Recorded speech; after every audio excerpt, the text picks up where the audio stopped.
এইভাবে এটা নির্যাতন করি, কারো মায়ের বুক থেকে তো কারো ছোলক কাড়ি নেয় না। আপনার মেয়ে আমার নিজের ভাগ্নি, নিজের আমার বোন ছিল না, রংপুর গেছে অপারেশন করবে, বাড়িটা সিধা কইরা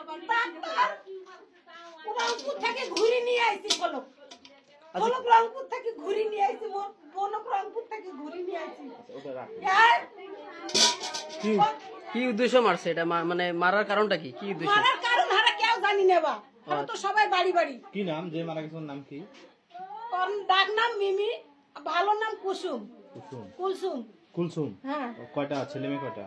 এই একটা বড় আর দুইটা করে নিয়ে তো। তোমার নাম কি? আলামিন। বলো তো বাবা, কি হয়েছে? কি হয়েছে বলো তো? আম্মু শুধু ছিল, হ্যাঁ। উঠলো পানি খাবা, তারপর আব্বু আসি কিবা কইছে ওই ঘরে যাবে কইছে আব্বু, তারপর আম্মু উঠলো, আম্মু থাপ্পড় মারছে, দরজা বাড়ি খালো, পড়ে গেল, তারপর খুন্তি নিয়ে এলো, খুন্তি নিয়ে এসে মাথাত মারছে, মারার পর মগজ বার হয়ে গেছে মাথা। তারপর আমি ডাকছিলাম মানুষকে, তারপর আমাকে নল্লি ধরে টানি ছেঁচড়ি নিয়ে এসে, যদি আমি কাকু কই তাহলে আমাকে পেরত খুন্তি দিয়ে দিবে। তুমি তোমার বাবার কি বিচার চান কও? ফাঁসি চাই, হয় ফাঁসি চাই, ফাঁসি চাই, ফাঁসি ছাড়া কোনো কথা নাই। তাই না? যদি না ফাঁসি দেয়, মৃত্যুর এক চাই। না ফাঁসি দিলে আমি মারবো। মানে কি করে?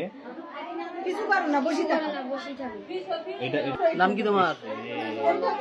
নূর মোহাম্মদ।